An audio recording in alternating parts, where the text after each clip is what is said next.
너 그 목걸이 어디서 났어? 김태준의 목소리가 작은 방 안에 메아리 쳤습니다. 그의 시선은 재봉틀 앞에 앉아 천을 박음질하고 있는 10살 소녀의 목에 걸린 은빛 하트 목걸이에 완전히 고정되어 있었죠. 순간 태준의 심장이 멈춘 듯 했어요. 손끝이 차갑게 식으면서 전신에 소름이 돋았습니다. 그 목걸이는 분명했어요. 10년 전 29번째 생일에 연희에게 선물했던 바로 그 목걸이였거든요. 소유는 작은 손에 든 바늘을 멈추고 고개를 들었어요. 엄마가 주신 거예요. 태준의 얼굴이 창백하게 변했습니다. 가슴 깊은 곳에서 무언가가 쿵 하고 떨어지는 느낌이었어요. 목이 바짝 말라와서 침을 삼키기조차 어려웠죠. 새벽 6시 김태준은 침대에서 벌떡 일어나며 머리를 쥐었습니다. 어젯밤 강남 클럽에서의 술자리가 언제 끝났는지조차 기억이 나지 않았어요. 옆자리에는 이름도 기억나지 않는 여자가 깊게 잠들어 있었죠. 또 이 꼴이네. 태준은 짜증스럽게 중얼거리며 침대에서 일어났습니다. 바닥에 흩어진 양복과 넥타이를 보니 어젯밤이 어땠는지 대충 짐작이 갔어요. 휴대폰을 집어들자 부동산 관리소 직원에게서 온 메시지가 화면에 떠올랐습니다. 사장님, 9월동 연립주택 3호, 8개월 연체입니다. 오늘 직접 나가보시죠. 태주는 샤워를 대충 마치고 캐주얼한 옷으로 갈아입었어요. 거울 속 자신의 모습을 보니 39세라는 나이가 무색할 정도로 방탕한 생활의 흔적이 역력했죠. 눈가의 다크서클과 술로 부어오른 얼굴이 말해주고 있었습니다. 월세나 받으러 가자. 부자 아버지에게 물려받은 재산으로 살고 있는 자신이 한심하다는 생각이 스쳐 지나갔지만 곧 고개를 저었어요. 어차피 돈은 받아야 했거든요. 검은색 BMW에 올라탄 태주는 내비게이션에 9월동 주소를 입력했습니다. 재개발 호재 때문에 덜컥 샀던 낡은 건물들이었는데 연체자들을 상대하는 일은 늘 골치 아팠어요. 9월동에 도착한 태주는 차에서 내려 주변을 둘러봤습니다. 2년 전 매입할 때는 서류로만 봤던 곳이었는데 실제로 와보니 생각보다 훨씬 낙후된 동네였어요. 좁은 골목길 사이로 빼곡하게 들어선 연립주택들이 마치 시간이 멈춘 것처럼 느껴졌죠. 빨래가 널린 베란다, 녹슨 철문들, 여기저기 금이 간 외벽들. 태준이 살아온 강남의 고급 주거지와는 완전히 다른 세상이었습니다. 발걸음을 옮기며 사모를 찾던 태준의 코끝에 무언가 구수한 냄새가 스쳤어요. 어디선가 들려오는 재봉틀 소리와 함께 말이죠. 사모 앞에 선 태준은 잠시 망설였습니다. 낡은 철문 너머로 들려오는 재봉틀 소리가 뭔가 이상했어요. 이런 이른 시간에 누가 일을 하고 있을까 싶었거든요. 문을 두드리자 재봉틀 소리가 멈췄습니다. 잠시 후 작은 발걸음 소리가 들리더니 문이 살며시 열렸어요. 그 순간 태준의 눈앞에 나타난 건 10살 정도 되어 보이는 작은 소녀였습니다. 단정하게 빗어넘긴 머리에 깔끔한 옷차림이었지만 뭔가 어른스러운 분위기가 느껴졌어요. 안녕하세요. 누구세요? 소유의 예의 바른 인사에 태주는 잠시 당황했습니다. 보통 연체된 집에 가면 어른들이 나오는 게 당연했는데 아이가 나온 건 처음이었거든요. 어른은 안 계시니? 월세 때문에 왔는데. 태준이 어색하게 말하자 소유가 고개를 끄덕였어요. 엄마가 아파서 누워 계세요. 들어오세요. 소유는 문을 활짝 열어주며 태준을 안으로 안내했습니다. 집 안으로 들어선 태준은 말문이 막혔어요. 거실 한가운데 놓인 오래된 재봉틀과 그 주변에 가지런히 정리된 천 조각들이 보였거든요. 더 놀라운 건 소유가 다시 재봉틀 앞에 앉아 익숙한 손놀림으로 바느질을 시작한 것이었어요. 10살 아이가 어른처럼 일하는 모습에 태준의 가슴 한구석이 묵직해졌습니다. 소유가 집중해서 바느질하는 모습을 지켜보던 태준은 문득 아이의 목에 걸린 목걸이를 발견했어요. 은빛으로 반짝이는 작은 하트 펜던트가 눈에 들어온 순간 태준의 온몸에 전율이 흘렀습니다.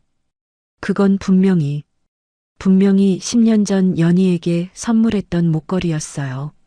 뒷면에 새겨진 YH라는 이니셜까지 선명하게 기억났거든요.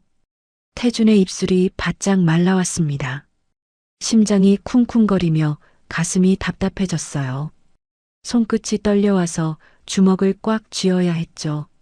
설마, 이럴 리가. 너 그 목걸이 어디서 났어? 태준의 목소리는 떨리고 있었습니다. 자신도 모르게 나온 질문이었지만 답을 듣기가 무서웠어요. 소유가 목걸이를 살짝 만지작거리며 대답했습니다. 엄마가 주신 거예요. 엄마가 가장 소중히 하시는 거라고 하셨어요. 그 순간 태준의 세상이 흔들렸습니다. 소유의 대답을 들은 태준은 한동안 말을 잇지 못했습니다. 목걸이를 바라보며 서 있는데 갑자기 10년 전의 기억들이 물밀듯이 밀려왔어요. 마치 오래 잠겨있던 상자가 열리는 것처럼 말이죠. 태준의 눈앞에 그때 그 장면이 선명하게 펼쳐졌습니다. 홍대 근처 작은 액세서리 가게에서 연희와 함께 목걸이를 고르던 그날이었어요.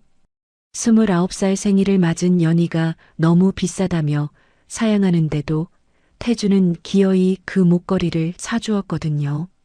이거 정말 예뻐. 하지만 태준아, 너무 비싸잖아. 내 여자친구 생일 선물인데 뭐가 비싸. 그냥 받아. 그때 연희의 환한 웃음소리가 귓가에 맴돌았습니다. 목걸이를 걸어주며 느꼈던 그녀의 따뜻한 체온과 달콤한 향수 냄새까지 생생하게 되살아났어요. 태준의 기억은 더 깊은 과거로 흘러갔습니다. 연세대 경영학과 3학년이었던 자신과 같은 과인 연희를 처음 만났던 순간까지 말이죠.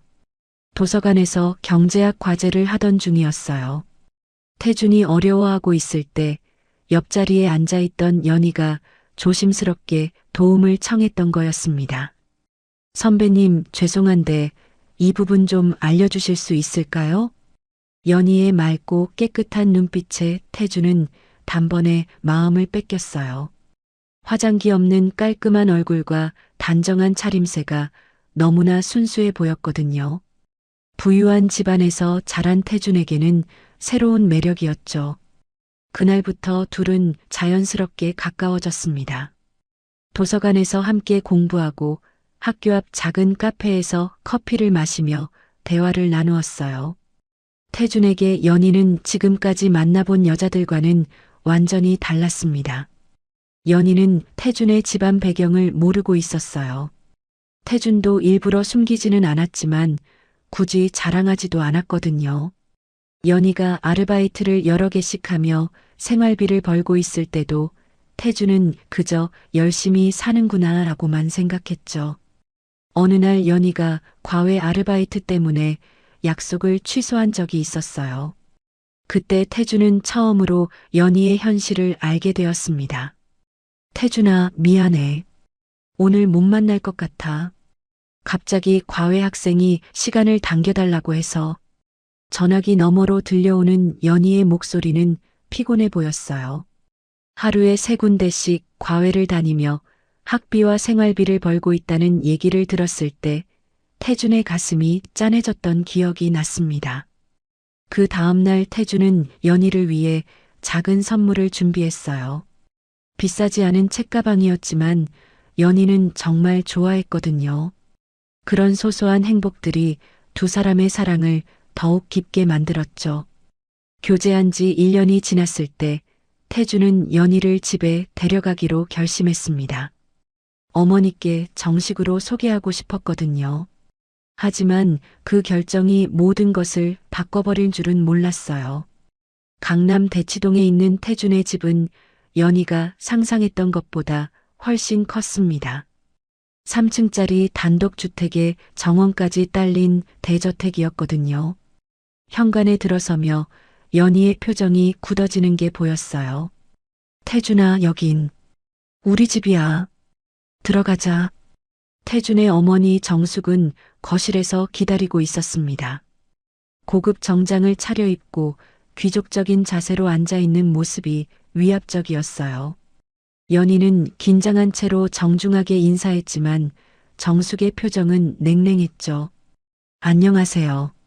서연희입니다. 그래요. 앉아보세요. 그 짧은 대화 속에서도 공기의 냉기가 느껴졌습니다. 정숙은 연희를 위아래로 훑어보며 품정했어요. 연희의 소박한 옷차림과 수수한 외모를 살펴보는 시선이 따가웠거든요. 정숙은 연희에게 여러 가지 질문을 던졌습니다. 겉으로는 관심 있는 듯 했지만 실제로는 연희의 배경을 파악하려는 의도였어요. 부모님은 뭘 하시나요? 아버지는 공장에서 일하시고 어머니는 식당에서 일하십니다. 연희의 대답에 정숙의 눈빛이 더욱 차가워졌어요. 태주는 어머니의 변화를 느꼈지만 설마 했던 거죠. 학비는 어떻게 마련하세요? 아르바이트와 장학금으로 해결하고 있습니다. 정숙은 더 이상 질문하지 않았어요. 하지만 그 침묵이 더 무서웠습니다. 태주는 어머니와 연희 사이의 어색한 분위기를 풀어보려 했지만 쉽지 않았어요.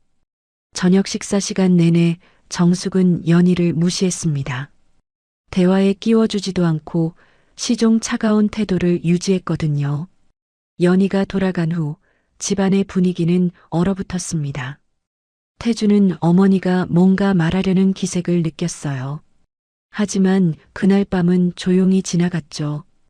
다음 날 태준이 학교에서 돌아오자 정숙이 거실에서 기다리고 있었습니다. 평소와는 다른 진지한 표정이었어요. 태준아, 우리 얘기 좀 하자. 무슨 얘기요, 어머니? 그 여자의 말이야. 정숙의 목소리는 냉랭했습니다. 태준의 가슴이 불길한 예감에 두근거렸어요. 연희가 어떻다는 거예요? 너 정신 차려. 우리랑 맞지 않는 애야. 그 한마디에 태준의 머릿속이 하얘졌습니다. 어머니가 연희를 반대한다는 걸 직감적으로 알았거든요. 정숙은 냉정하게 현실을 지적했습니다. 연희의 가정 배경, 경제적 상황, 그리고 무엇보다 계층의 차이를 강조했어요. 태준아, 네가 앞으로 물려받을 회사와 재산을 생각해봐. 그 여자가 감당할 수 있겠니? 어머니, 그런 걸로 사람을 판단하시면 안 되죠. 이건 판단이 아니라 현실이야. 사랑만으로는 결혼 생활이 유지되지 않아. 정숙의 논리는 차가웠지만 명확했습니다. 하지만 태준에게는 받아들일 수 없는 얘기였어요. 연희를 사랑하는 마음이 진심이었거든요. 저는 연희를 사랑합니다. 그것만으로 충분해요. 지금은 그렇게 생각할 수 있어. 하지만 시간이 지나면 후회하게 될 거야. 어머니와 아들 사이에 깊은 골이 생기기 시작했습니다. 태주는 어머니를 설득하려 했지만 정숙의 의지는 확고했어요. 그 이후로 정숙은 은밀하게 연희를 만나기 위한 계획을 세우기 시작했습니다. 아들이 모르는 사이에 말이죠. 태준이 학교에 간 사이 정숙은 연희에게 전화를 걸었습니다. 목소리는 평상시보다 한층 차가웠어요. 연희 씨, 시간 있을 때 저와 잠깐 만날 수 있을까요? 중요한 얘기가 있어서요. 연희는 순간 심장이 쿵 떨어지는 느낌이었습니다. 며칠 전 태준의 집에서 느꼈던 그 차가운 시선이 떠올랐거든요. 하지만 거절할 수는 없었어요. 네. 언제 뵐까요? 오늘 오후 2시 청담동 카페 로얄에서 뵙시다. 전화를 끄는 연희의 손이 떨렸습니다. 무언가 좋지 않은 일이 벌어질 것 같은 불안감이 온몸을 감쌌어요. 거울을 보며 가장 단정한 옷을 골라 입었지만 어떤 옷을 입어도 자신감이 생기지 않았죠. 청담동으로 가는 지하철 안에서 연희는 계속 손톱을 물어뜯었습니다. 태준의 어머니가 자신을 부른 이유를 모를 리 없었거든요. 카페 로얄은 연희가 평소에 갈 수 없는 고급스러운 곳이었어요. 입구부터 반짝이는 샹들리에와 대리석 바닥이 위압적이었죠. 정숙은 이미 창가 자리에 앉아 기다리고 있었습니다. 어서 오세요. 정숙의 인사는 예의상일 뿐이었어요. 연희가 앉자마자 정숙은 바로 본론으로 들어갔습니다. 돌려서 말하지 않겠어요. 태준이와 헤어져 주세요. 직격탄이었습니다. 연희의 얼굴이 창백해졌어요. 예상했던 말이지만 실제로 들으니 가슴이 무너지는 것 같았거든요. 저희가 뭘 잘못했나요? 잘못한 게 아니라 맞지 않는 거예요. 연희 씨도 현실을 봐야죠. 정숙은 핸드백에서 은행 봉투를 꺼내 테이블 위에 놓았습니다. 두툼한 봉투를 보는 순간 연희의 숨이 막혔어요. 이건 5천만 원입니다. 연희 씨가 새로운 인생을 시작하기에 충분할 거예요. 연희는 봉투를 바라보며 눈물이 왈칵 쏟아질 것 같았어요. 하지만 참았습니다. 이런 자리에서 울면 안 된다는 자존심이 남아 있었거든요. 태준이는 알고 있나요? 모릅니다. 그리고 알 필요도 없어요. 연희 씨가 조용히 사라져주면 되는 거니까요. 정숙의 말은 날카로웠어요. 마치 차갑게 벼린 칼날 같았죠. 저는 태준이를 진심으로 사랑해요. 사랑만으로 살 수 있나요? 연희 씨 아버지 월급이 얼마죠? 200만 원? 300만 원? 태준이가 한 달에 쓰는 용돈보다 적을 텐데요. 정숙은 연희의 아픈 곳을 정확히 찔렀습니다. 연희의 입술이 파르르 떨렸어요. 분노보다는 절망이 더 컸거든요. 지금 당장은 사랑으로 버틸 수 있어요. 하지만 5년, 10년 후에도 그럴 수 있을까요? 태준이가 물려받을 회사와 재산 앞에서도요? 연희는 대답할 수 없었습니다. 정숙의 말이 틀렸다고 할 수 없었거든요. 정숙은 더욱 냉정하게 현실을 들이밀었어요. 연희 씨가 정말로 태준이를 사랑한다면 그 아이의 미래를 위해서라도 떠나는 게 맞지 않을까요? 나중에 서로 원망하게 되는 것보다는 말이에요. 연희의 가슴이 찢어지는 것 같았습니다. 태준을 위해서라면 자신이 사라지는 게 맞는 건지 머릿속이 복잡했어요. 시간을 주시면 안 될까요? 좀 더 생각해보고 내일까지만 시간을 드릴게요. 그리고 연희 씨가 현명한 선택을 하실 거라 믿어요. 정숙은 일어나며 마지막 한마디를 던졌습니다. 참, 태준이에게는 연희 씨가 다른 남자를 만났다고 하겠어요. 그게 서로에게 편할 테니까요. 그 말에 연희의 심장이 멈추는 것 같았어요. 태준이가 자신을 배신자로 기억하게 된다는 뜻이었거든요. 그날 밤 연희는 한 글자도 쓸 수 없었어요. 백지 앞에 앉아 펜을 들었다가 놓았다가를 반복했죠. 무슨 말로 태준에게 이별을 고해야 할지 몰랐거든요. 새벽 4시가 되어서야 겨우 짧은 편지를 썼습니다. 태준아, 미안해. 나는 행복했어. 너도 행복하길 바라. 단 한 줄이었지만 쓰는 내내 눈물이 종이를 적셨어요. 연희는 편지와 함께 태준이 선물해준 목걸이를 봉투에 넣었습니다. 하지만 막상 보내려니 차마 목걸이를 포기할 수 없었어요. 유일한 추억의 증표였거든요. 다음 날 아침 연희는 정숙에게 전화를 걸었습니다. 받겠습니다. 조건이 있어요. 말씀해 보세요. 태준이에게는 제가 유학 간다고 해주세요. 다른 남자 얘기는 하지 말아주세요. 정숙은 잠시 망설이다가 동의했어요. 어차피 결과는 같았거든요. 연희는 태준을 만나 거짓말을 해야 했어요. 가장 사랑하는 사람에게 가장 큰 거짓말을 말이죠. 태준아, 나 미국으로 유학 가게 됐어. 갑자기. 왜? 우리 얘기 안 했잖아. 태준의 당황한 얼굴을 보니 가슴이 찢어질 것 같았어요. 하지만 이미 돌이킬 수 없었죠. 좋은 기회거든. 장학금도 받았고, 너도 축하해줘. 연희야, 뭔가 이상해. 평소 같지 않아. 태준이 연희의 손을 잡으려 하자 연희는 피했습니다. 손을 잡으면 모든 걸 말해버릴 것 같았거든요. 시간이 없어. 준비할 게 많아서. 그렇게 연희는 태준을 떠났어요. 뒤돌아보지 않기 위해 발걸음을 재촉했지만 태준이 부르는 목소리가 등 뒤에서 들려왔죠. 연희야. 하지만 연희는 돌아보지 않았습니다. 한 달 후 연희는 믿을 수 없는 사실을 알게 되었어요. 임신이었습니다.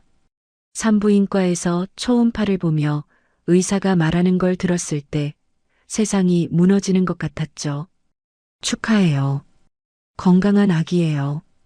연희는 한동안 말을 잇지 못했어요. 가슴이 쿵쾅거리고 머릿속이 하얘졌거든요. 태준의 아이였습니다. 사랑했던 그 사람의 아이가 자신의 몸속에서 자라고 있다는 거였어요. 병원을 나서며 연희는 태준에게 전화를 걸려고 했어요. 하지만 번호를 누르다가 멈췄습니다. 이미 끝난 일이었거든요. 자신이 선택한 길이었어요. 혼자 키워야겠어. 연희의 결심은 확고했습니다. 태준의 앞길을 방해할 수는 없었거든요. 출산을 앞두고 연희는 한 번 더 태준을 보고 싶었어요. 마지막으로 그가 어떻게 지내는지 확인하고 싶었거든요. 태준이 자주 가던 홍대 카페 앞에서 기다렸습니다. 배가 불러 오래 서 있기 힘들었지만 꾹 참았어요. 1시간을 기다린 끝에 태준이 나타났어요. 하지만 혼자가 아니었습니다. 어깨까지 오는 단발머리에 세련된 옷을 입은 여자가 팔짱을 끼고 함께 걸어오고 있었거든요. 오빠, 여기 케이크 맛있대요. 그래, 들어가자. 태준은 웃고 있었어요. 연희와 헤어진 지 9개월이 지났지만 상처받은 기색은 전혀 없어 보였죠. 오히려 더 행복해 보였습니다. 연희의 가슴이 무너졌어요. 손으로 배를 감싸며 그 자리에서 무너져 앉고 싶었지만 참았습니다. 역시 어머니 말이 맞았구나. 연희는 태준에게 말하지 않기로 한 자신의 결정이 옳았다고 확신했어요. 그가 새로운 사랑을 찾은 걸 보니 더욱 그랬죠. 소유를 낳은 날 연희는 혼자였어요. 산부인과 병실에서 갓 태어난 딸을 보며 눈물을 흘렸죠. 기쁨과 슬픔이 동시에 밀려왔거든요. 이름은 뭘로 지었어요? 간호사가 물었을 때 연희는 이미 정해둔 이름을 말했어요. 소유요. 서소유. 내가 가진 유일한 소중한 것이라는 뜻이었습니다. 태준을 잃었지만 그의 일부인 딸만큼은 자신의 것이었거든요. 육아는 생각보다 힘들었어요. 밤마다 우는 아이를 달래며 연희는 수없이 포기하고 싶었죠. 하지만 소유의 얼굴을 보면 다시 힘이 났어요. 태준과 너무나 닮아 있었거든요. 소유가 5살이 되었을 때 연희에게 큰 기회가 찾아왔어요. 직장 동료가 소개해준 투자 상품이었습니다. 연희야, 이거 정말 좋은 기회야. 나도 넣었는데 벌써 수익률이 30%야. 박 사장이라는 사람이 운영하는 투자회사였어요. 보장 수익률 50%라는 말에 연희는 혹했죠. 그동안 모은 3억 원을 모두 투자했거든요. 처음 6개월은 정말로 수익이 났어요. 매달 받는 수익금으로 소유에게 좋은 것들을 사줄 수 있었죠. 피아노 학원도 보내고 예쁜 옷도 사주었어요. 하지만 그것은 달콤한 함정이었습니다. 어느 날 갑자기 박 사장과 연락이 두절되었어요. 회사도 사라졌고 투자한 돈도 모두 날아갔죠. 어떻게 이런 일이? 연희는 무너져 내렸습니다. 3억 원이면 소유와 함께 안정된 생활을 할 수 있는 돈이었거든요. 하지만 이제 모든 게 사라졌어요.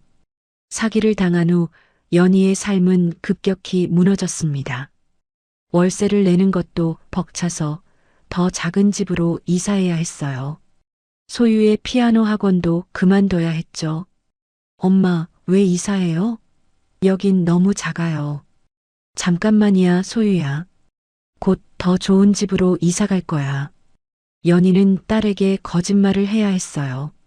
언제쯤 더 좋은 집으로 갈 수 있을지 자신도 몰랐거든요. 일자리를 구하기도 쉽지 않았어요. 어린 딸을 키우는 싱글맘에게 좋은 직장은 없었죠.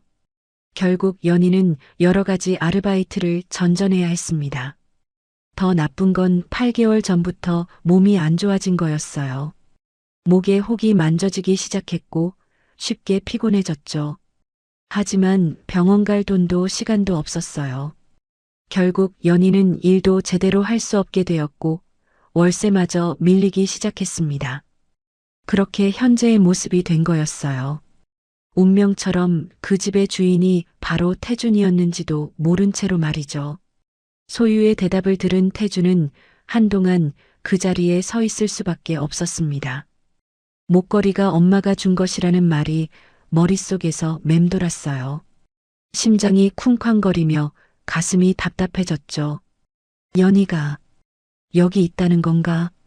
태준의 입술이 바짝 말라왔습니다. 10년 만에 연희를 만날 수도 있다는 생각에 온몸이 떨렸어요. 하지만 동시에 두려움도 밀려왔죠.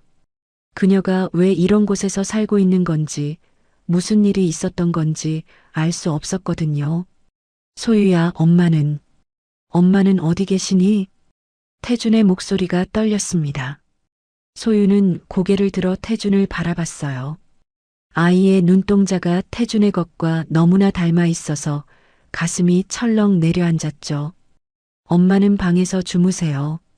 많이 아프시거든요. 소유의 대답에 태준의 표정이 굳어졌어요.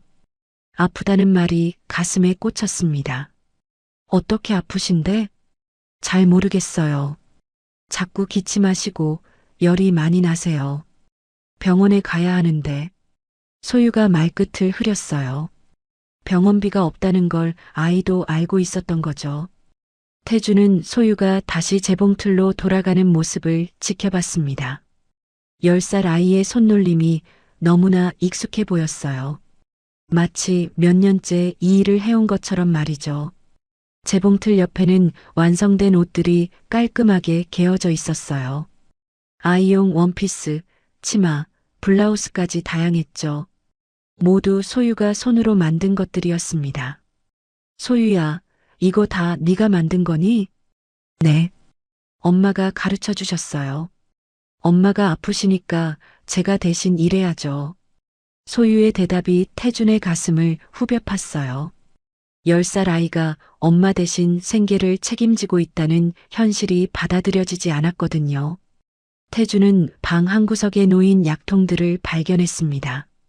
해열제, 기침약, 소화제, 여러 가지 약들이 작은 상자에 가득 들어 있었어요. 소유야, 엄마 약은 누가 사주니? 제가 사요. 재봉이라면 돈을 받거든요. 그 돈으로 약도 사고 쌀도 사고. 아이의 말을 듣는 태준의 눈가가 뜨거워졌습니다.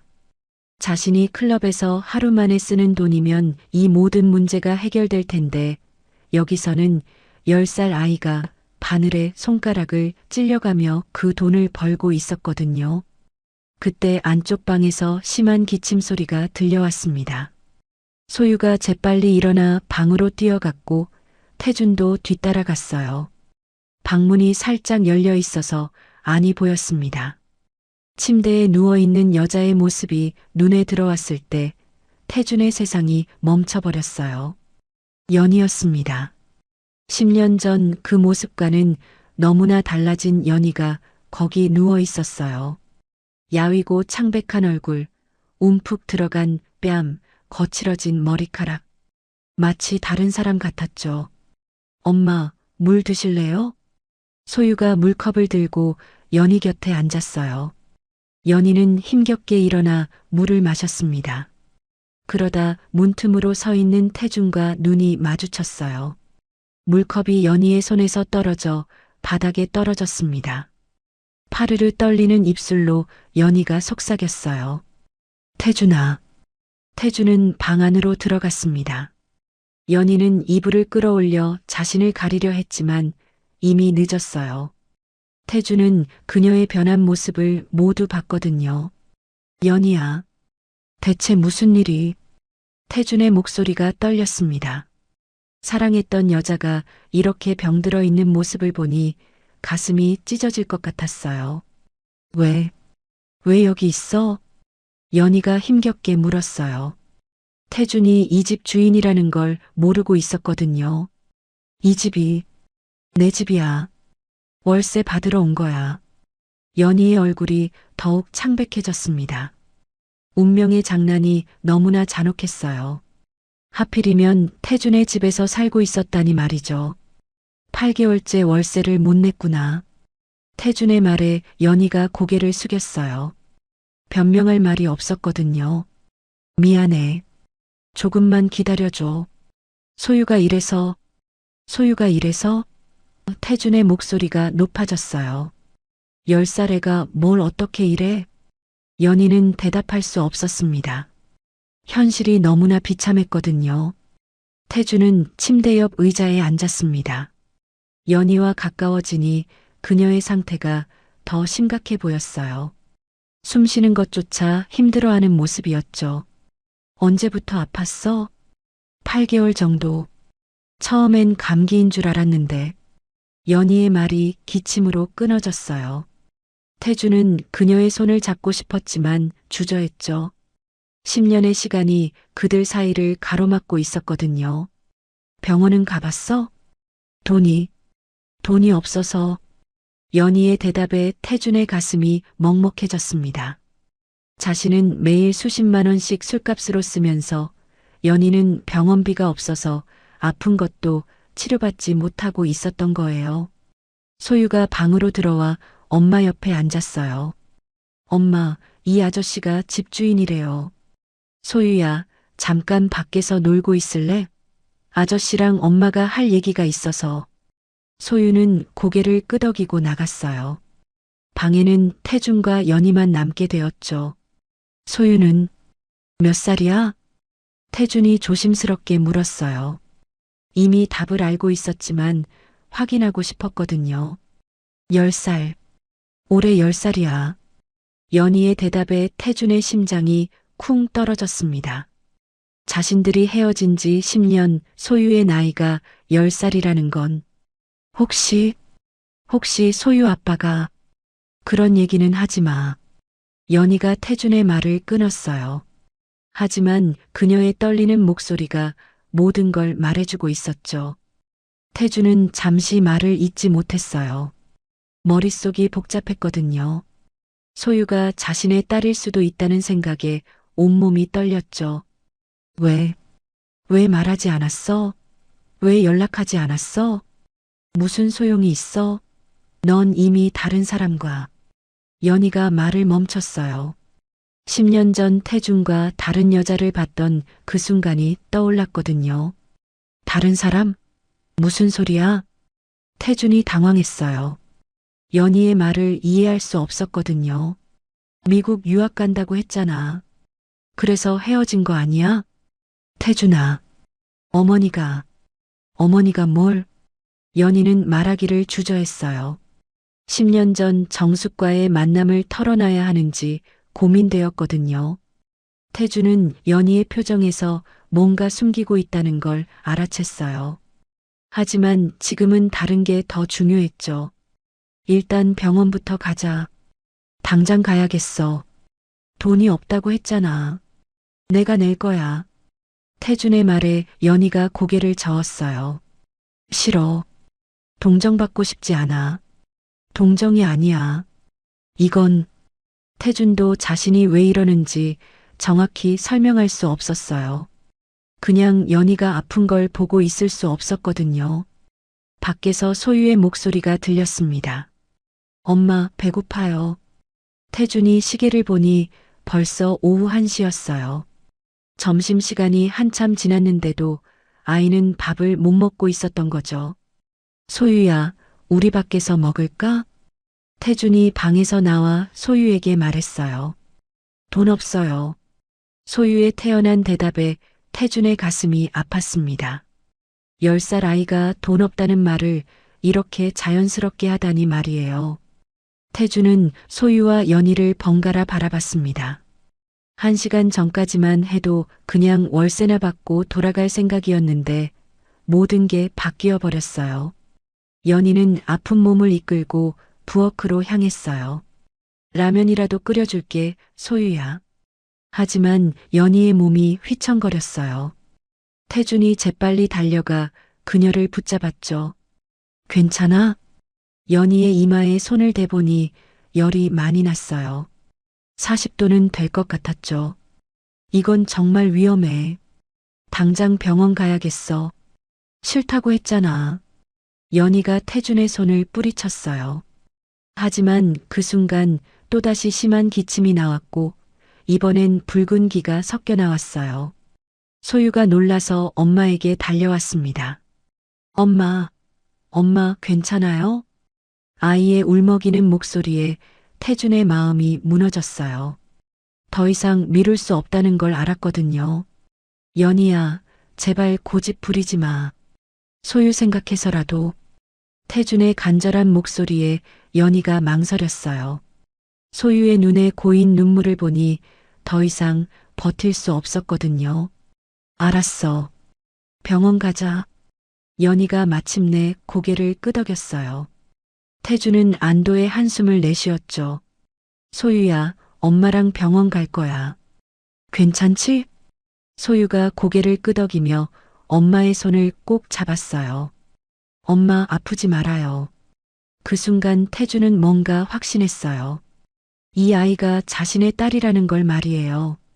연희를 보는 눈빛, 걱정하는 표정, 모든 게 어린 시절 자신과 닮아 있었거든요. 하지만 지금은 그런 걸 따질 때가 아니었어요. 가장 급한 건 연희의 치료였죠. 태준은 휴대폰을 꺼내 개인 주치의에게 전화를 걸었습니다. 선생님, 응급환자 하나 모시고 갈게요. 준비해 주세요. 전화를 끊고 태준은 연희를 부축했어요. 10년 만에 다시 그녀의 몸을 만지는 순간이었지만 이상하게 자연스러웠죠. 가자. 늦기 전에 세 사람은 집을 나섰습니다. 태준의 BMW를 본 소유가 눈을 크게 떴어요. 우와, 진짜 큰 차다. 아이의 순수한 감탄에 태준의 입가에 쓸쓸한 미소가 번졌어요. 자신의 딸일지도 모르는 아이가 이제서야 제대로 된 차를 타보는 거였으니까요. 연희를 뒷좌석에 눕히고 소유를 옆에 앉힌 태준은 운전대를 잡았습니다. 목적지는 강남의 한 대형 병원이었어요. 운전을 하면서 태준은 생각했어요. 1시간 전까지만 해도 자신은 그냥 월세나 받으러 온 건물주였는데 지금은 옛 연인과 그 딸을 병원에 데려가고 있었죠. 인생이 이렇게 갑자기 바뀔 수 있다는 게 믿어지지 않았어요. 하지만 핸들을 잡은 손에 힘을 주며 태준은 다짐했습니다. 이번에는 연희를 혼자 두지 않겠다고 말이에요. 강남 세브란스 병원 응급실에 도착했을 때 의료진들이 재빠르게 연희를 병실로 옮겨갔습니다. 태준은 접수대에서 입원 수속을 밟고 있었고 소유는 병원 로비의 의자에 앉아 있었어요. 아저씨, 엄마 괜찮을까요? 소유의 작은 목소리에 태준의 가슴이 먹먹해졌습니다. 10살 아이가 이런 걱정을 해야 한다는 게 안타까웠거든요. 괜찮을 거야. 여기 의사 선생님들이 엄마를 잘 치료해 주실 거야. 태준이 소유 옆에 앉으며 말했어요. 가까이서 보니 소유의 얼굴이 더욱 자신과 닮아 보였죠. 특히 눈썹과 입모양이 거의 똑같았어요. 소유는 태준을 빤히 바라보더니 갑자기 물었습니다. 아저씨는 아빠 있어요? 예상치 못한 질문에 태준이 당황했어요. 응? 왜 그런 걸 물어보니? 저는 아빠가 없거든요. 엄마만 있어요. 소유의 담담한 대답에 태준의 목이 메었습니다. 아이는 아버지에 대한 그리움을 숨기려 애쓰고 있었거든요. 병원 카페테리아에서 소유와 함께 앉아 있던 태주는 아이의 말 한마디 한마디에 집중했어요. 혹시나 해서 음료수와 샌드위치를 시켜줬는데 소유가 너무 맛있게 먹는 모습을 보니 평소에 제대로 된 음식을 못 먹고 있었다는 걸 알 수 있었죠. 아저씨, 차 정말 멋있어요. 나중에 저도 그런 차 가질 수 있을까요? 당연히 가질 수 있어. 열심히 공부하면 뭐든 할 수 있단다. 태준의 대답에 소유의 눈이 반짝였어요. 저는 지금 학교 안 다녀요. 엄마가 아프셔서 집에서 공부해요. 그래. 그럼 뭘 좋아하니? 수학? 국어? 음악이요. 피아노 치는 걸 좋아해요. 전에 학원 다닐 때 선생님이 제가 재능이 있다고 하셨어요. 소유가 말하는 동안 손가락으로 테이블 위에 피아노를 치는 흉내를 냈어요. 그 모습이 너무나 사랑스러워서 태준의 입가에 미소가 번졌죠. 그럼 나중에 피아니스트가 되고 싶구나? 네. 큰 무대에서 연주하고 싶어요. 그리고 엄마에게 예쁜 드레스도 사주고. 아이의 순수한 꿈을 들으며 태준의 눈가가 촉촉해졌습니다. 아저씨는 어떤 아빠예요? 소유가 갑자기 물었어요. 태준이 당황하자 소유가 설명했죠. 아, 미안해요. 아저씨가 아빠라는 게 아니라 아저씨의 아빠가 어떤 분이냐고 물어본 거예요. 태준은 잠시 생각했어요. 자신의 아버지는 엄격하지만 사랑이 많은 사람이었거든요. 우리 아빠는 바쁜 분이셨지만 나를 많이 사랑해 주셨어. 주말에는 꼭 같이 야구 보러 가거나 놀이공원에 데려가 주셨지. 좋겠어요. 저도 아빠랑 그런 거 해보고 싶어요. 소유의 말에 태준의 가슴이 철렁했어요. 만약 소유가 정말 자신의 딸이라면 지금까지 그런 추억을 만들어주지 못한 거였거든요. 소유야, 아빠에 대해 궁금한 게 많구나? 네. 엄마는 아빠 얘기를 안 해주세요. 물어보면 나중에 말해주겠다고만 하시거든요. 태주는 연희가 왜 아버지 얘기를 피하는지 알 것 같았어요. 자신에게 말하지 못한 이유와 같을 거였죠. 소유와 대화를 나누면서 태주는 점점 더 확신하게 되었어요. 아이의 말투, 표정, 심지어 웃는 모습까지 모든 게 자신과 닮아 있었거든요. 아저씨, 제 목걸이 왜 그렇게 쳐다봤어요? 소유가 갑자기 물었어요. 목에 걸린 하트 목걸이를 만지작거리며 말이죠. 그냥 예뻐서 그래. 누가 사준 거라고 했지? 엄마요. 엄마가 가장 소중한 거라고 하시면서 주셨어요. 그래서 저도 항상 차고 있어요. 태준의 가슴이 뜨거워졌어요. 연희가 그 목걸이를 소유에게 준 이유를 알 것 같았거든요. 소유야, 혹시 생일이 언제니? 3월 15일이에요. 태준이 계산해 보니 딱 맞았어요.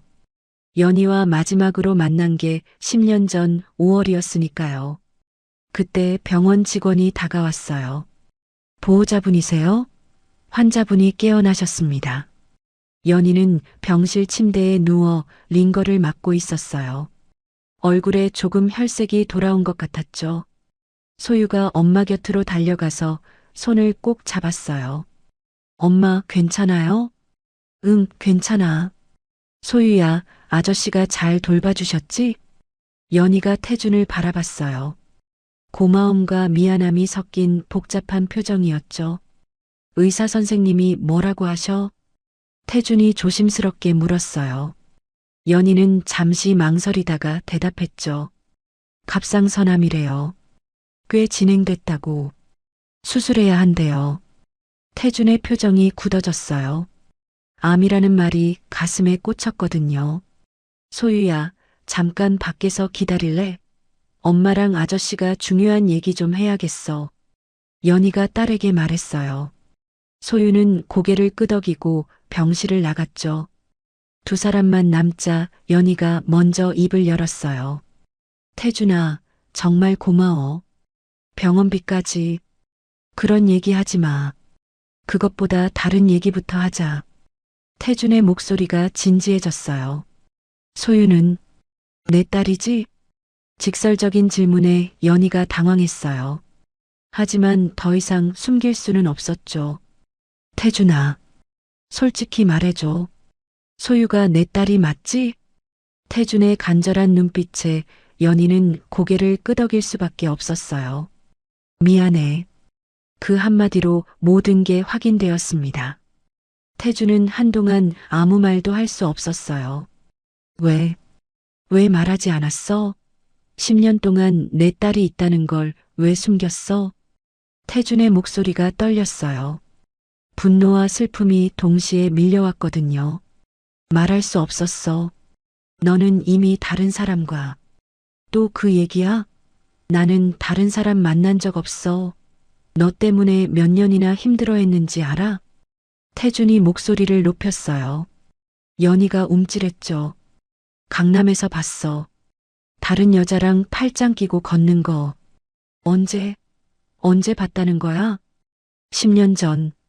소유를 낳기 직전에.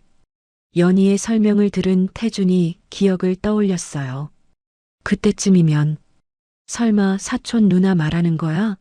누나가 이혼해서 위로해주러 같이 다녔는데. 태준의 말에 연희의 얼굴이 창백해졌어요.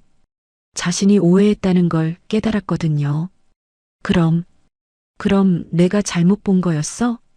연희의 목소리가 떨렸어요. 10년간의 오해가 한순간에 무너지는 기분이었죠. 연희야, 대체 무슨 일이 있었던 거야? 태준이 무언가 깨달았어요. 어머니가 개입했을 가능성 말이죠. 어머니가 뭐라고 했어? 연희는 망설이다가 10년 전 정숙과의 만남을 털어놨어요. 5천만 원을 받고 헤어진 것, 태준을 위해 떠난 것까지 모든 걸 말했죠. 태준은 말문이 막혔어요. 어머니가 그런 일을 저질렀다는 게 믿어지지 않았거든요. 어머니가 그런 짓을. 태준아, 어머니를 원망하지 마. 나도 결국 돈을 받았으니까. 돈? 그 돈은 어떻게 됐어? 사기당했어. 투자한다고 했는데. 모두 날렸어. 연희의 담담한 고백에 태준의 주먹이 저절로 쥐어졌어요. 연희야, 정말 미안해. 내가 몰랐다고 해서 변명이 되는 건 아니지만. 태준아, 네 잘못이 아니야. 아니야. 내가 더 관심을 가졌어야 했어. 네가 왜 떠났는지 끝까지 알아봤어야 했어. 태준은 자책감에 빠졌어요. 10년 동안 딸과 함께하지 못한 시간들이 너무나 아까웠거든요. 소유한테 내가 아빠라는 걸 말해야겠어. 태준의 결심 어린 목소리에 연희가 놀랐어요. 태준아, 소유는 내 딸이야. 내가 책임져야 할 아이고. 태준의 눈에 아버지로서의 결의가 보였어요. 앞으로 어떻게 할 거야? 연희가 조심스럽게 물었어요. 태준은 잠시 생각하다가 대답했죠. 일단 네 치료부터 하자. 수술비는 내가 모두 부담할게. 고마워. 하지만 너무 큰 빚을 지는 것 같아서. 빚이 아니야. 가족이니까. 태준의 말에 연희의 눈에 눈물이 고였어요. 10년 만에 듣는 가족이라는 단어였거든요.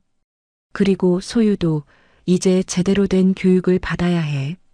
학교도 보내고 피아노 학원도 다시 다니게 해주고 싶어. 소유가 피아노 좋아하는 걸 어떻게 알아?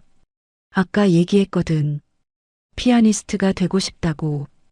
태준의 얼굴에 아버지의 미소가 번졌어요. 딸의 꿈을 지켜주고 싶은 마음이었죠. 태준은 연희와 소유를 병원에 남겨두고 곧바로 대치동 집으로 향했습니다. 핸들을 잡은 손에 힘이 들어가 하얗게 변할 정도였어요. 가슴 속에서는 분노와 배신감이 끓어오르고 있었거든요. 어머니가 정말 그런 짓을 했을까?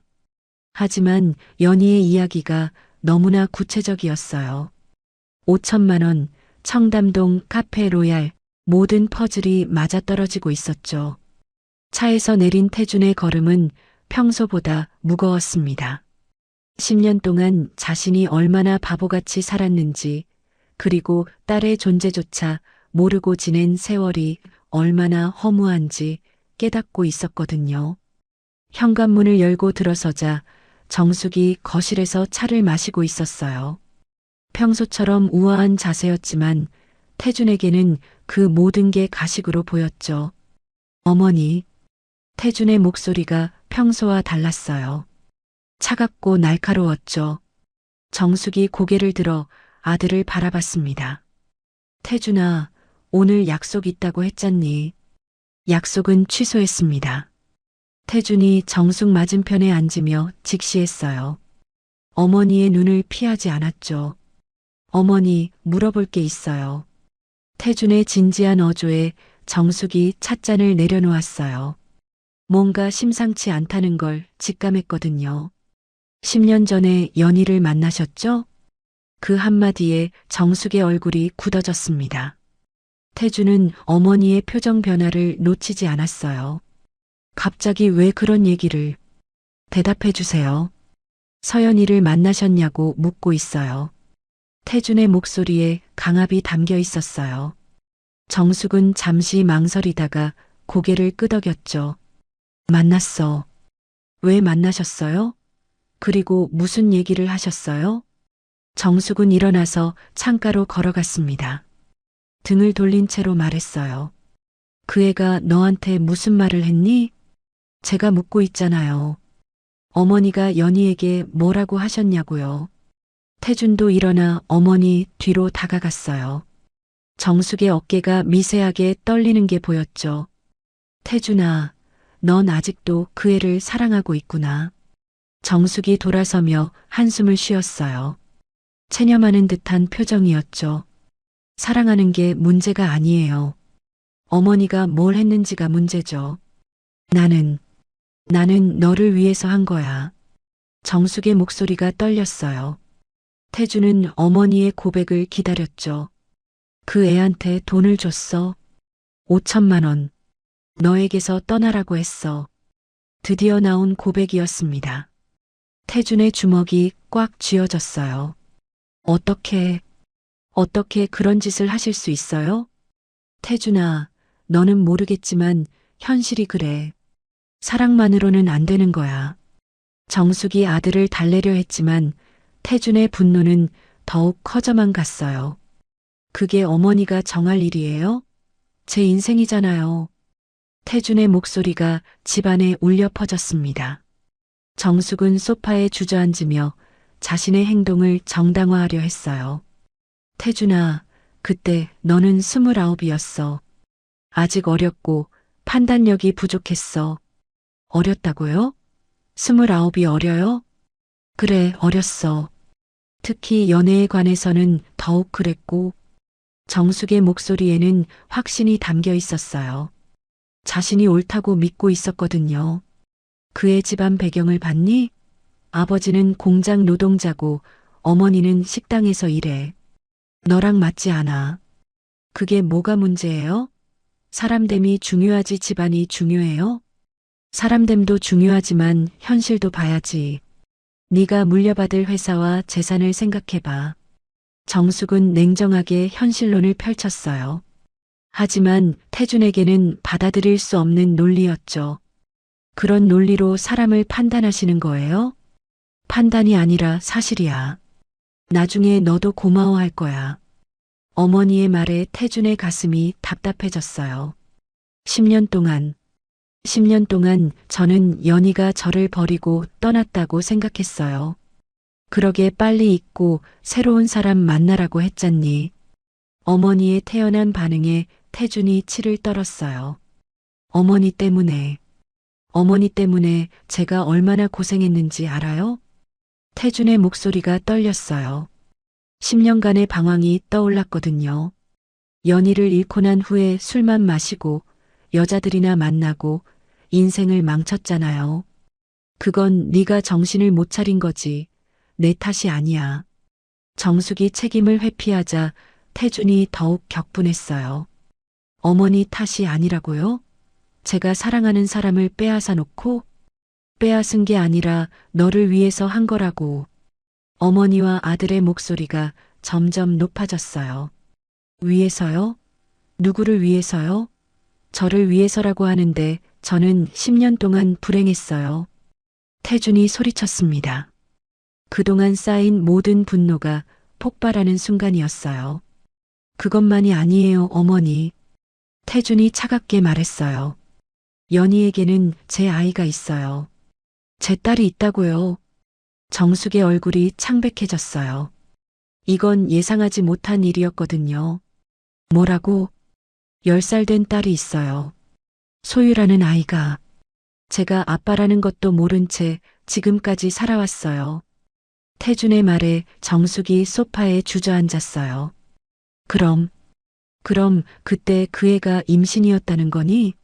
네. 그런데 저한테 말하지 않고 혼자 낳아서 키웠어요. 어머니 때문에. 태준의 목소리에 절망이 섞여 있었어요. 10년 동안 제 딸과 함께하지 못했어요. 첫걸음도, 첫말도, 생일도 모두 놓쳤어요. 정숙은 아무 말도 할 수 없었어요. 자신의 행동이 이런 결과를 가져올 줄은 몰랐거든요. 태준아, 나도 몰랐어. 정숙의 목소리가 떨렸어요. 처음으로 자신의 행동을 후회하는 기색이 보였죠. 몰랐다고요? 정말 몰랐다고요? 정말 몰랐어. 그 애가 임신했다는 걸 알았다면 어떻게 하셨을 거예요? 그래도 돈 주고 쫓아내셨을 거 아니에요? 태준의 날카로운 질문에 정숙이 대답하지 못했어요. 어머니는 제 딸까지 빼앗아 간 거예요. 제 인생뿐만 아니라 제 가족까지. 태준의 말에 정숙의 눈에 눈물이 고였어요. 하지만 여전히 자신을 변호하려 했죠. 나는 정말 너를 위해서. 그만해요. 더 이상 변명하지 마세요. 태준이 어머니의 말을 끊었어요. 태준은 거실을 걸어다니며 자신의 지난 10년을 되돌아봤어요. 저는 그동안 뭘 했어요? 술 마시고, 여자들 만나고, 돈 쓰고, 의미 없는 인생을 살았어요. 태준의 목소리에 자괴감이 묻어 있었어요. 연희는 그 어려운 와중에도 혼자서 아이를 키우고 제 딸은 10살인데 벌써 어른처럼 살고 있어요. 태준아, 어머니가 원하던 대로 살았죠. 부잣집 도련님답게 책임감 없이 방탕하게 말이에요. 태준의 말에 정숙이 고개를 숙였어요. 그런데 제가 행복해 보였어요? 정숙은 대답할 수 없었어요. 태준이 행복하지 않다는 걸 알고 있었거든요. 이제 달라질 거예요. 태준이 결심에 찬 목소리로 말했어요. 연희와 소유를 제대로 돌볼 거예요. 지난 10년의 빈자리를 채우려고 노력할 거고요. 태준아, 그러려면 어머니가 또 방해하실 건가요? 태준의 날카로운 말에 정숙이 위축되었어요. 그런 게 아니라 그냥 신중하게 생각해 보라는 거야. 10년 동안 충분히 생각했어요. 이제는 행동할 때예요. 태준이 문을 향해 걸어가며 말했어요. 당분간 집에 오지 않을 거예요. 연희 치료하고 소유 돌보느라 바쁠 테니까. 태준아. 정숙이 불렀지만 태준은 돌아보지 않았어요. 그리고 어머니, 다시는 제 가족에게 해코지하지 마세요. 이번에는 제가 가만히 있지 않을 거니까.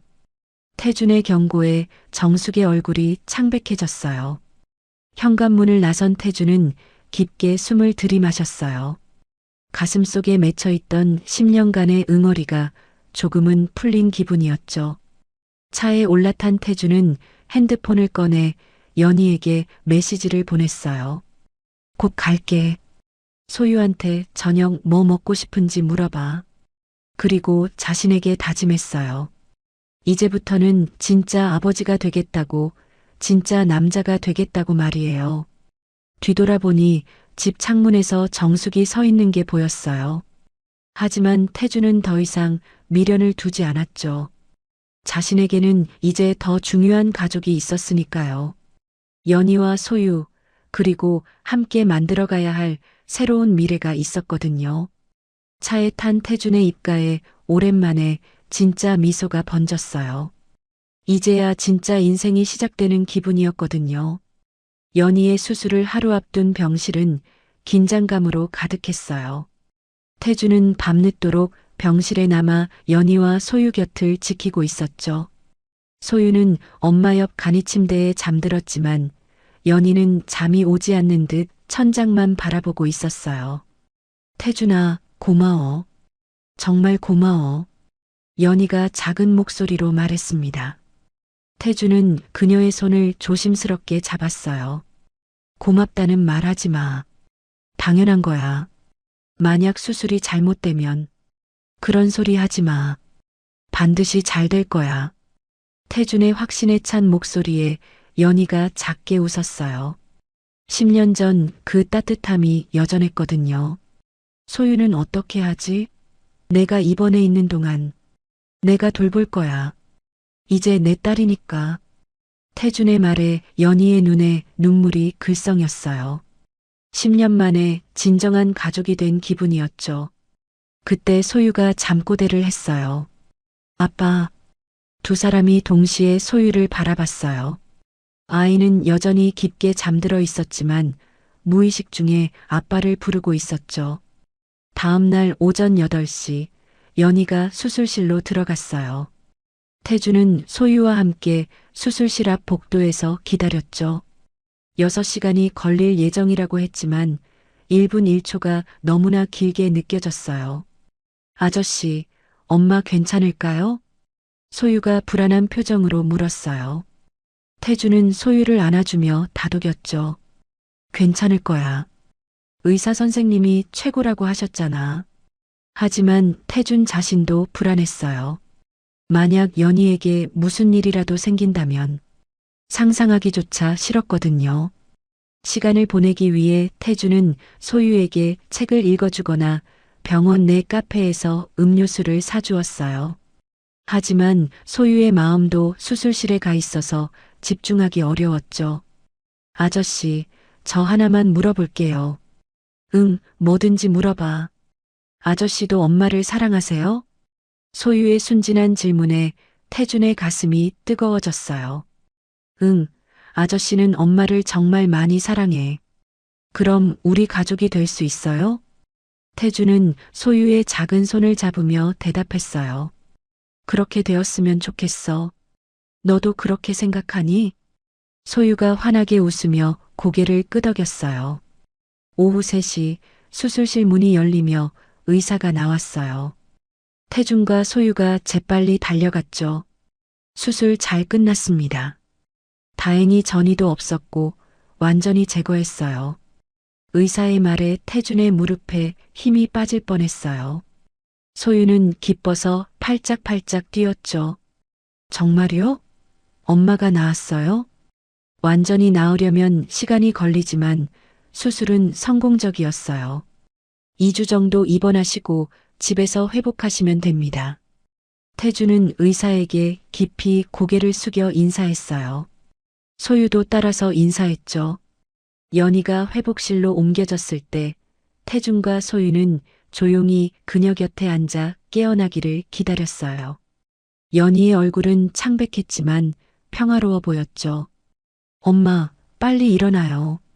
소유가 엄마의 손을 꼭 잡으며 속삭였어요. 저녁 무렵 연희가 천천히 눈을 떴어요. 가장 먼저 본 것은 자신을 걱정스럽게 바라보는 태준과 소유의 얼굴이었죠. 수술, 어떻게 됐어? 성공했어요, 엄마. 의사 선생님이 완전히 나았다고 하셨어요. 소유가 기쁜 목소리로 말했어요. 연희의 눈에서 안도의 눈물이 흘러내렸죠.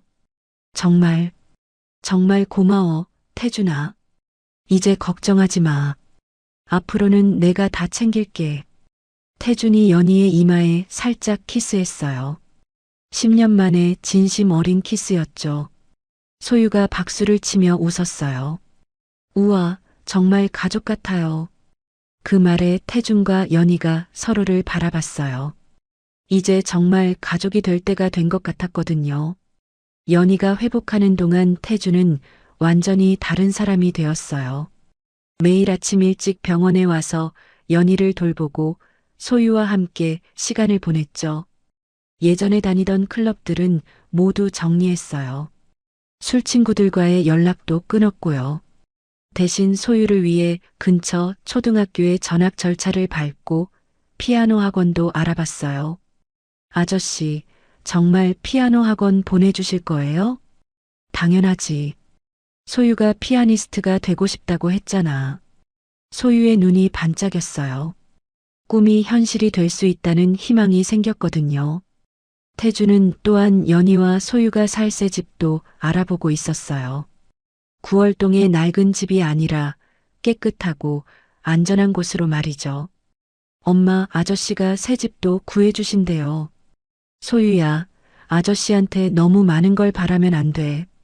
연희가 걱정했지만 태주는 웃으며 대답했어요. 연희야, 이제 우리 가족이잖아. 가족끼리 뭐가 미안해? 연희의 수술 일주일 후 드디어 소유에게 진실을 말할 때가 왔어요. 세 사람은 병원 옥상 정원에 앉아 있었죠. 소유야, 엄마랑 아저씨가 중요한 얘기가 있어. 태준이 소유의 손을 잡으며 말했어요. 심장이 두근거렸지만 더 이상 미룰 수는 없었거든요. 소유야, 사실 아저씨가 너의 아빠야.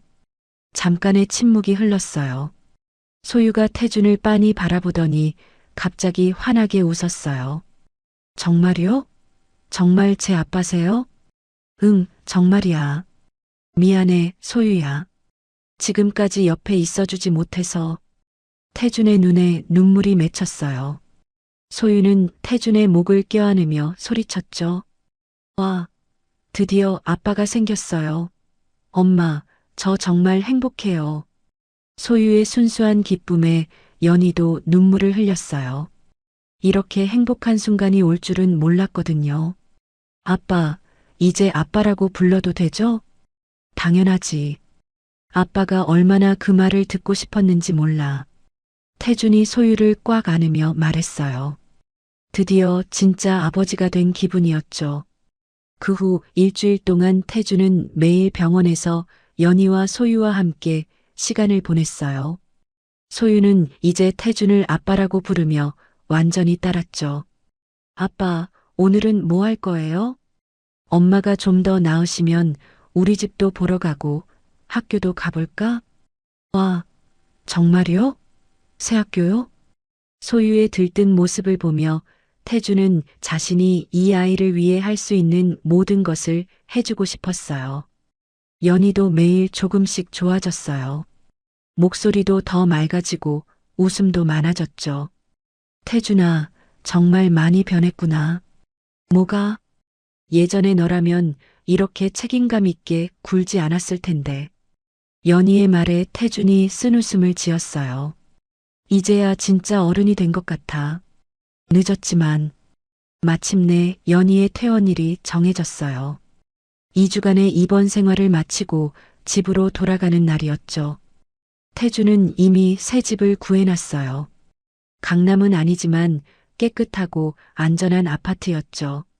소유가 다닐 초등학교도 가까웠고요. 엄마, 새 집 정말 예쁠까요? 응, 아빠가 구해주신 집이니까 분명 예쁠 거야. 연희도 이제 태준을 아빠라고 부르며 소유의 말에 맞장구 쳤어요. 짐을 싸면서 태준은 생각했어요. 이제 정말 새로운 시작이구나. 연희의 건강도 회복되고 소유도 행복해하고 자신도 변했고. 아빠 고마워요. 소유의 순진한 감사 인사에 태준이 웃었어요. 소유야, 아빠가 더 고마워. 이렇게 좋은 딸을 만나게 해줘서. 병원을 나서며 태준의 차에 오른 세 가족은 새 집으로 향했어요. 차 안에서는 웃음소리가 끊이지 않았죠.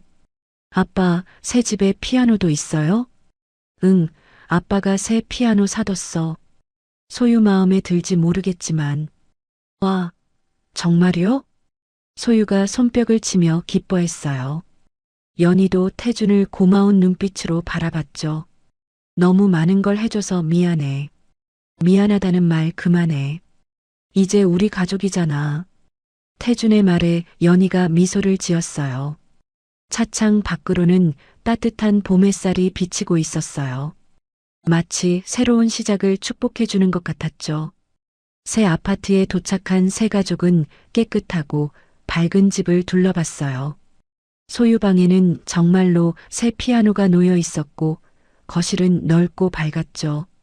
우와, 정말 꿈 같아요. 소유가 집 안을 뛰어다니며 좋아했어요. 연희도 부엌을 둘러보며 감탄했죠. 태준아, 정말 고마워. 꿈만 같아. 이제 시작이야. 우리 앞으로 더 행복해질 거야. 태준이 연희와 소유를 안으며 말했어요. 저녁에는 세 가족이 함께 첫 식사를 했어요. 소유가 피아노로 작은 연주까지 들려주며 축하했죠. 아빠, 엄마, 우리 정말 행복한 가족이죠? 소유의 말에 태준과 연희가 서로를 바라봤어요. 드디어 진정한 가족이 된 것 같았거든요. 하지만 아직 한 가지 남은 일이 있었어요. 연희한테 사기친 박 사장을 찾아내는 것이었죠. 태준은 가족을 위해 그 일도 반드시 해결할 생각이었어요. 연희야, 내일부터 그 박 사장 찾는 일 시작할 거야. 태준아, 위험하지 않을까? 괜찮아. 법적으로 처리할 거니까. 태준의 확신에 찬 말에 연희가 안심했어요. 이제 정말 모든 게 잘 될 것 같았거든요. 창밖으로는 별이 빛나고 있었어요. 새로운 시작을 알리는 별처럼 말이죠. 새 집에 정착한 지 일주일 후 태준은 본격적으로 박 사장을 찾기 시작했어요. 연희가 당한 투자 사기를 그냥 넘어갈 수는 없었거든요. 3억 원이면 작은 돈이 아니었고 무엇보다 사랑하는 사람이 당한 피해였으니까요. 태준은 사립탐정과 변호사를 고용했어요. 그리고 연희에게서 들은 정보들을 토대로 수사를 시작했죠. 박 사장이라는 사람, 본명은 박재현입니다. 현재 필리핀으로 도피한 것으로 보이는데요.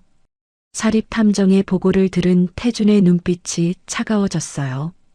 필리핀에 있다고요? 네, 하지만 한국으로 들어오는 루트를 파악했습니다. 어머니 제사 때문에 몰래 입국할 예정이라고 하네요. 태준은 냉소적인 미소를 지었어요. 사기꾼도 효도는 하는 모양이었죠. 언제쯤 들어온다고 하던가요? 다음 주 화요일 인천공항으로 들어올 예정입니다. 태준은 계획을 세우기 시작했어요. 이번에는 박 사장이 절대 도망칠 수 없도록 완벽하게 준비할 생각이었죠. 인천공항 입국장에서 태준은 기다리고 있었어요. 경찰과 검찰, 그리고 피해자들과 함께 말이죠. 박 사장이 나타나는 순간 체포할 수 있도록 모든 준비가 끝나 있었거든요. 오후 2시 드디어 박재현이 나타났어요. 50대 중반의 뚱뚱한 남자로 선글라스를 끼고 모자를 깊이 눌러 쓰고 있었지만 사진과 똑같았죠. 적이 나왔습니다. 사립탐정이 태준에게 신호를 보냈어요. 태준은 경찰에게 고개를 끄덕였죠. 박재현이 입국장을 나오려는 순간 경찰들이 그를 포위했어요. 박재현 씨죠? 투자 사기 혐의로 체포합니다. 뭔 소리예요? 저는 박재현이 아닌데요. 박재현이 당황하며 발뺌했지만 소용없었어요. 이미 모든 증거가 준비되어 있었거든요. 수갑이 채워지는 박재현을 보며 태준은 차가운 미소를 지었어요. 이제 시작일 뿐이었죠. 한 달 후 법정에서 재판이 열렸어요. 태준은 연희와 함께 방청석에 앉아 있었죠. 연희는 여전히 회복 중이었지만 직접 증언하기 위해 나왔어요. 피고인 박재현은 2019년부터 2023년까지 총 47명의 피해자에게서 120억 원을 편취한 혐의를 받고 있습니다. 검사의 기소장 낭독을 들으며 태준은 박재현을 노려봤어요. 박재현은 여전히 무죄를 주장하고 있었지만 증거는 명백했죠. 증인 서연희 씨, 앞으로 나와주시기 바랍니다. 연희가 증인석에 섰어요. 태준이 손을 꼭 쥐어주며 용기를 북돋워줬죠. 제가 박재현 피고인에게 속아서 3억 원을 잃었습니다. 그 돈은 제가 딸과 함께 살기 위해 모은 전 재산이었어요. 연희의 목소리가 떨렸지만 또렷했어요. 그 때문에 저희 모녀는 힘든 생활을 해야 했고, 제가 병에 걸렸을 때도 치료비가 없어서 고생했습니다. 박재현이 고개를 숙였어요. 처음으로 죄책감을 느끼는 것 같았죠. 재판은 3개월간 계속되었어요. 태주는 최고의 변호사를 고용해서 박재현에게 최대한 무거운 형량이 나오도록 했죠. 드디어 판결일이 왔어요. 법정은 피해자들과 가족들로 가득 찼어요. 피고인 박재현에게 징역 5년을 선고하며 피해자들에게 총 120억 원을 배상하라고 명한다. 판사의 선고에 법정에서 박수가 터져 나왔어요. 태준도 연희의 손을 꼭 잡으며 안도했죠. 박재현은 충격을 받은 표정으로 앉아 있었어요. 5년이면 출소 후에도 정가자로 살아가야 했거든요. 또한 피고인의 해외 계좌에서 발견된 재산은 모두 몰수하여 피해자들에게 배상하도록 한다. 추가 선고에 연희의 눈에 눈물이 고였어요. 잃어버린 돈을 되찾을 수 있게 된 거였거든요. 판결 후 박재현이 연희와 태준에게 다가왔어요. 수갑을 찬 채로 고개를 깊이 숙였죠. 정말 죄송합니다. 제가 미쳤었어요. 이제 와서 사과해봤자 소용없어요. 태준이 차갑게 말했어요. 하지만 그래도 정말 미안합니다. 특히 연희 씨, 아이까지 있으시는데. 박재현의 진심 어린 사과에 연희가 복잡한 표정을 지었어요. 박 사장님, 5년 동안 깊이 반성하세요. 그리고 다시는 이런 일 하지 마세요. 연희의 너그러운 마음에 박재현이 더욱 고개를 숙였어요. 태주는 박재현이 끌려가는 모습을 지켜봤어요. 복수는 완성되었지만 생각보다 후련하지는 않았어요. 그보다는 연희와 소유와 함께할 미래가 더 중요했거든요. 한 달 후 연희는 사기당한 3억 원 중 80%인 2억 4천만 원을 되찾을 수 있었어요. 나머지는 다른 피해자들과 나눠서 받게 되었죠. 태준아, 이 돈으로 뭘 할까? 연희가 통장을 보며 물었어요. 오랜만에 보는 큰 돈이었거든요. 소유 교육비도 넣어두고 나머지는 네가 쓰고 싶은 대로 써. 아니야, 우리 가족을 위해서 쓸 거야. 연희의 말에 태준이 미소를 지었어요. 이제 정말 가족이 된 것 같았거든요. 소유는 새 피아노 학원에서 실력을 인정받고 있었어요. 선생님이 콩쿠르에 나가보라고 할 정도였죠. 아빠, 엄마, 저 정말 피아니스트가 될 수 있을까요? 당연하지. 소유는 뭐든 할 수 있어. 태준이 딸을 안으며 말했어요. 이제 소유의 꿈을 마음껏 펼쳐줄 수 있게 되었거든요. 어느 날 태준에게 어머니 정숙에게서 전화가 왔어요. 몇 달간 연락을 끊고 지내던 중이었죠. 태준아, 엄마야. 시간 있을 때 한번 만날 수 있을까? 정숙의 목소리에는 전에 없던 부드러움이 있었어요. 무슨 일이세요? 그냥 미안한 마음이 있어서. 그리고 손녀를 보고 싶어서. 태주는 잠시 생각했어요. 어머니도 나름대로 후회하고 있는 것 같았거든요. 연희와 상의해보고 연락드릴게요. 연희는 의외로 만나보자고 했어요. 태준아, 어머니도 가족이잖아. 소유에게는 할머니고. 연희의 너그러운 마음에 태준이 감동했어요. 카페에서 만난 정숙은 예전과 달리 소박한 옷차림이었어요. 소유를 보는 눈빛도 따뜻했죠. 소유야, 할머니야. 처음 보는데도 할머니를 알아보겠니? 소유가 정숙을 똑똑히 바라보더니 말했어요.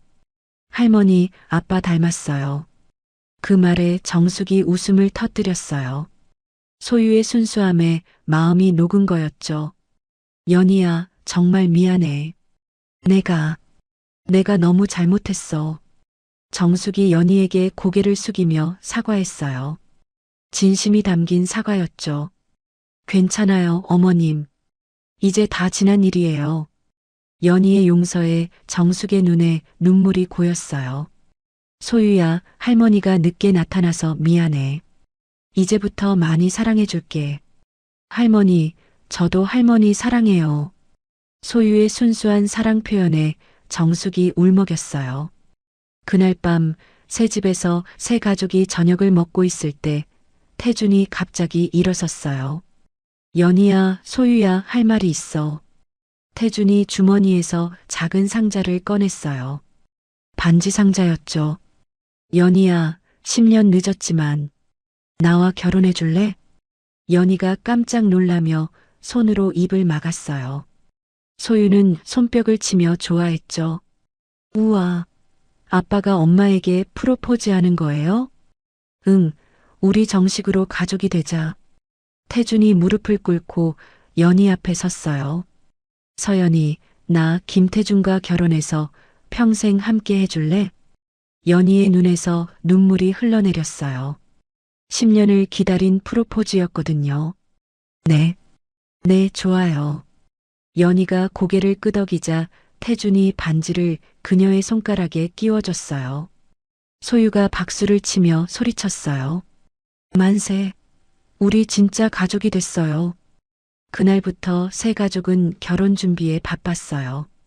소유는 들러리 역할을 맡았고 정숙도 적극적으로 도와줬죠. 어머님, 정말 감사해요. 이렇게 도와주시고. 당연한 거야. 이제 진짜 가족이잖니. 정숙과 연희도 이제는 편안한 사이가 되었어요. 태주는 회사 일도 정리하고 가족과 함께하는 시간을 늘렸어요. 소유의 피아노 발표회에도 가고 연희와 데이트도 하고 정말 행복한 시간들이었죠. 아빠, 엄마, 우리 정말 행복하죠? 응, 정말 행복해. 태준이 딸과 약혼자를 안으며 대답했어요. 창밖으로는 따뜻한 봄 햇살이 들어오고 있었어요. 새로운 시작을 알리는 햇살처럼 말이죠. 박 사장에 대한 복수도 끝났고 어머니와의 화해도 이뤄졌고 무엇보다 진정한 가족이 완성되었어요. 이제 남은 건 결혼식과 함께 새로운 미래를 맞이하는 일뿐이었죠. 그날 저녁 새 가족은 소유의 피아노 연주를 들으며 저녁을 먹었어요. 소유가 연주하는 멜로디는 마치 그들의 행복을 노래하는 것 같았죠. 소유야, 정말 잘 친다. 고마워요, 아빠. 아빠와 엄마가 있어서 더 잘 칠 수 있는 것 같아요. 소유의 순수한 말에 태준과 연희가 웃었어요. 이제 정말 모든 게 완벽했어요. 사랑하는 사람들과 함께할 수 있게 되었고 과거의 상처들도 모두 치유되었거든요. 태주는 창밖을 바라보며 생각했어요. 10년이라는 긴 시간이 걸렸지만 결국 행복한 결말을 맞이할 수 있었다고. 이제 남은 건 이 행복을 영원히 지켜가는 일뿐이었죠. 5월의 화창한 토요일, 한강이 내려다 보이는 웨딩홀에서 태준과 연희의 결혼식이 열렸습니다. 10년이라는 긴 시간을 거쳐 다시 만난 두 사람의 운명적인 순간이었어요. 신부 대기실에서 연희는 순백의 웨딩드레스를 입고 있었어요. 정숙이 직접 골라준 티아라를 쓴 그녀의 모습은 정말 아름다웠죠. 연희야, 정말 공주 같구나. 우리 태준이가 평생 행복하게 해줄 거야. 정숙이 며느리의 베일을 정리해주며 말했어요. 예전의 냉랭함은 완전히 사라지고 진심 어린 축복만 남아 있었거든요. 한편 신랑 대기실에서는 태준이 넥타이를 매고 있었어요. 검은 턱시도를 입은 그의 모습은 10년 전과는 완전히 달랐죠. 이제는 진정한 남자, 진정한 아버지가 된 모습이었거든요. 아빠 떨려요? 분홍 들러리 드레스를 입은 소유가 물었어요. 응, 조금 떨려. 하지만 행복한 떨림이야. 태준이 딸의 머리를 쓰다듬으며 미소 지었어요. 결혼 행진곡이 웨딩홀에 울려 퍼지자 먼저 소유가 꽃을 뿌리며 입장했어요. 천사 같은 모습에 하객들이 감탄했죠. 어머, 정말 예쁜 아이네요. 아빠를 쏙 빼닮았어요. 하객들의 찬사에 소유가 더욱 당당하게 걸어갔어요. 이어서 태준이 단상에 섰습니다. 10년간의 방황을 끝내고 진정한 행복을 찾은 남자의 모습이었어요. 마침내 연희가 입장했어요. 정숙이 팔을 잡고 함께 버질로드를 걸었죠. 아버지 역할을 자청한 거였어요. 우리 며느리 평생 행복해야 해. 정숙이 작게 속삭이자 연희가 감사한 눈빛으로 고개를 끄덕였어요. 태준과 연희가 마주 선 순간 두 사람의 눈에서 동시에 눈물이 흘러내렸습니다. 10년의 기다림이 끝나는 순간이었거든요. 신랑 김태준은 신부 서연이를 평생 사랑하고 보호하며 함께할 것을 맹세하십니까? 네, 맹세합니다. 태준의 목소리에는 확신이 가득했어요. 신부 서연이는 신랑 김태준과 기쁠 때나 슬플 때나 함께할 것을 맹세하십니까? 네, 맹세합니다. 연희의 대답에도 깊은 사랑이 담겨 있었어요. 반지를 교환하는 순간 소유가 박수를 치며 외쳤어요. 아빠, 엄마 사랑해요. 그 순간 하객들이 모두 웃으며 박수를 쳤어요. 소유의 순수한 기쁨이 모든 사람에게 전해졌거든요. 이제 키스하셔도 됩니다. 목사의 선언에 태준과 연희가 입맞춤했어요. 10년 만에 다시 찾은 사랑의 키스였죠. 웨딩홀이 박수와 환호성으로 가득 찼습니다. 피로연에서 소유는 축하 피아노 연주를 들려줬어요. 아름다운 멜로디에 모든 하객들이 감동했죠. 태준이 마이크를 잡고 인사했어요. 10년 전 제가 놓쳤던 소중한 사람들을 다시 만날 수 있게 해주신 모든 분들께 감사합니다. 이제 진정한 가정을 꾸릴 수 있게 되었어요. 연희도 마이크를 받았어요. 힘든 시간 동안 포기하지 않고 기다려준 태준 오빠와 사랑으로 받아주신 어머님께 감사해요. 그리고 소유가 이제 완전한 가족을 갖게 되어서 정말 행복해요. 정숙이 마지막으로 일어나 말했어요. 제가 과거에 잘못 판단했던 일들을 이제는 연희가 용서해 주었어요. 앞으로 진짜 가족으로 행복하게 살겠습니다. 감동적인 인사말에 하객들의 뜨거운 박수가 이어졌어요.